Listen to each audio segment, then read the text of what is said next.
Neck Deep is one of the larger names within the current pop-punk wave, and pretty understandably so.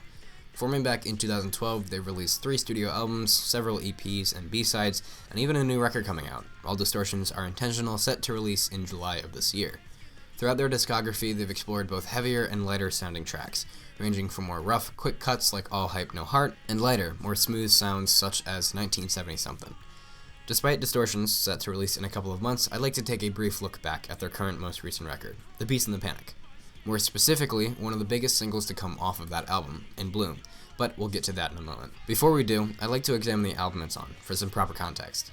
Coming in at 11 tracks and a runtime of just under 40 minutes, Neck Deep's most recent effort is something not quite short of apocalyptic, present in just about every aspect of the record. From the visuals to the lyrical content to the instrumentation, The Peace and the Panic tells you pretty quickly what it is and what you can expect from the record. As a whole, it's something to listen to at both the best times of your life and at the end of the world, unless you know that both are going to happen, and then that's okay.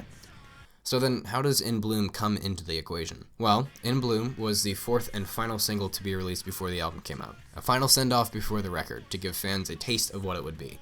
It sits pretty comfortably within the middle of the record, right after one of the lightest songs in the album, and right before one of the heaviest songs in the album, even pulling additional vocals from Sam Carter, lead vocalist of metalcore band Architects, which really just pulls in the heat.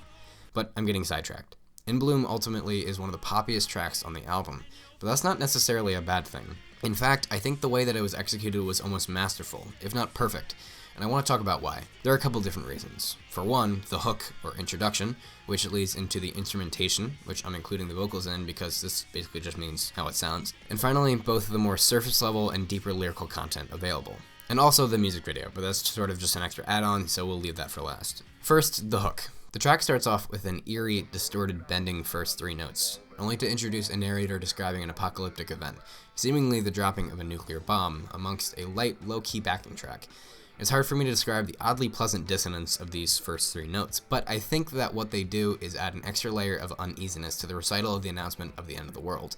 This only takes up the first 25 seconds of the song, but I think it plays a massive role in the reception of the rest of the track. It gives the listener a bit of a palate cleanse, letting them settle into the track before it really begins. The narrator in the background additionally adds an aspect of curiosity, baiting the listener with a sense of seriousness, literally discussing the end of the world over guitars that for the most part sound pretty soothing, barring those first 3 notes that I mentioned before, which again contrast the otherwise pleasant sounding instrumental. Makes the listener question what may come with it, and entices them to continue the track. This then brings us to the instrumentation. The introduction and first verse both feature fairly laid-back guitar chords, with rim shots accenting a calm beat coming from the kick drum. The vocals are softer, more crooning, and hold a sort of sad, laid-backness about them. With the first verse as well, a steady bass comes in to further move it along and add more depth to the sound. The pre-chorus then builds the anticipation further, adding a faster-paced guitar rhythm. Next, the chorus sounds like a chorus, with crashing cymbals, fluctuating guitar chords, and rolling bass, which actually pulls a couple of higher notes near the end of it, adding a little flair that rounds it out quite nicely. The vocals sound more grand and awake, while remaining in an easily accessible range. Keeping the energy in the second verse, the instrumentation mimics much of what their traditional pop-punk sounded like in the past, providing a bouncy, upbeat drum pattern that complements the more nasally vocals. The second pre-chorus once again builds up the anticipation with a rolling snare drum and rising guitar and bass notes. The chorus then re-enters, this time with a more prominent synth behind it. While present in the first chorus, it sounds louder in the second, reinforcing the partial climax of the song. Bits of piano have also been strewn throughout previously in the track, bringing a wider range of sound to it. The last chorus then begins with a more deadpan version of the first half of the lyrics, with the lyrics being delivered in a more monotone, almost speaking-like fashion, alongside the same reverse guitar effect present in the introduction of the track. Then the whole song crashes together for the second half, with high-pitched, prominent bass notes, energetic guitar, and drums, and loud vocals. We then reach the end of the track, with a softer vocal note, alongside the same 3 dissonant notes we heard in the beginning, ending right back where we started. The structure of verse, chorus, bridge/chorus obviously contributes to the pop side of the song, but the energy of this structure also makes it that much easier to listen to. It begins slow, working its way up to a moderate pace before reaching the chorus, and thus a more excited state. It then becomes bouncy and fun, only to return to the chorus with an easier transition and more energy because of it. Slowing for a moment, only for it to pick right back up even higher, allows for the listener to release it all within the last couple lines of the song. Finally, it ends on the same slow, eerie note that it started out on, giving us a sense of completion, something that pop is great at doing. So then we have the lyrics. At a base level, it seems to be a conversation between those in a relationship. the narrator in a blunt sort of way, using the analogy of a flower blooming to tell their lover to get off of their back, otherwise nothing will ever come out of it. On a deeper level, it focuses on death, mourning, and anxiety. They piggyback off of the atomic bomb sample in the beginning to describe the way they think at night, those quiet hours where we are all the most honest and harshest with ourselves. From the standpoint of Ben Barlow, Neck Deep's vocalist, he talks about the passing of his father, and the natural mourning that comes with it, later describing in the second pre-chorus how he wishes he could just see him or hear him one last time. Both the chorus and second verse highlight the issue of, in most cases, being the only person that can truly better themselves. While you should accept others' help and aid, it ultimately comes down to you, and you alone to, well, be in bloom. And even though it will be difficult at times, and may not be the last time you may break, you will come out all the better in the end.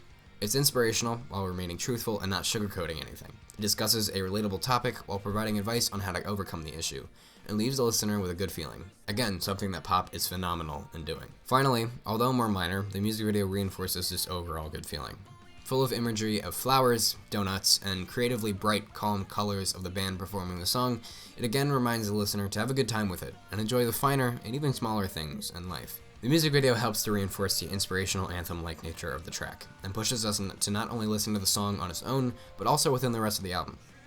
In Bloom is able to stand on its own as a great single, and weaves itself perfectly into the context of the rest of the record. Through the unsettling introduction, simple yet enticing instrumentation and vocal range, relatable lyrics, and bright music video, In Bloom truly is a pop masterpiece, and it shows. As I said, as the last single to The Peace and the Panic, it helped increase excitement for the record even further, and remains to this day Neck Deep's most popular song on Spotify. It even got re-released with a feature from Saxel Rose and an acoustic version of the track, giving fans an even more varied sound for the song. If you couldn't tell, I really like this song, and despite its popular sound, I think it displays Neck Deep's talent really well. I'm excited to see how they progress their sound on the new record, but in the meantime, go give The Peace and the Panic another spin. It deserves it. Alright, and that was it. Dave, Neck Deep, In Bloom, forever. I don't know. Sorry. Yeah, sometimes when I have ideas for videos like these, I never really know if I executed it the way that I wanted to at the end. I think mainly the point of this was just like, hey, I think the overall In Bloom has a lot of different aspects of it that kind of come together and make it really good.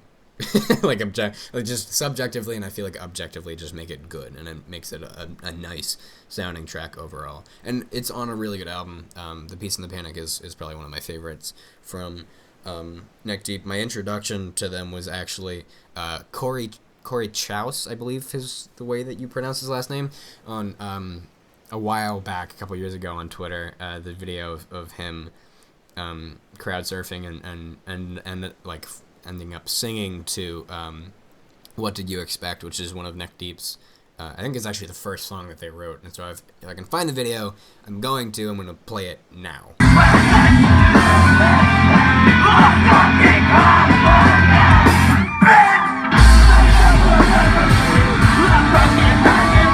Yeah, so that was my first impression of the band, and incidentally Corey as well, who's a cool guy, but yeah, I've been listening to them for a couple years now, and I saw them live for the tour for this album, and it was super great. They actually had Sam Carter come out and do vocals for Don't Wait, which was fucking sick. Some dude crowd surfed with a Welsh flag, which is, Neck Deep is from Wales, so that was really cool.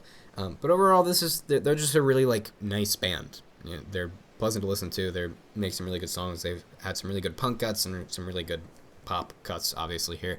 And I'm excited for the new album. So give them a listen if you haven't already. If this 10-minute something long video hasn't convinced you otherwise at this point, then please go ahead. That's basically all for me for now. Thank you, as always, for watching. The support has continued to grow. I'm not sure what... I put out the title fight video a couple days ago, and it's doing pretty alright. And if you haven't gotten a chance to see that, please, by all means, go watch that as well. That was a really fun one to make.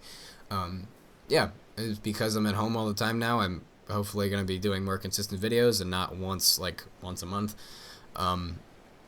Yeah, so look forward to that. As always, thank you for watching. If you liked the video, leave a like. If you didn't, don't. That is all for me. I will see you all in the next time. Yeah, alright. Cool. Bye.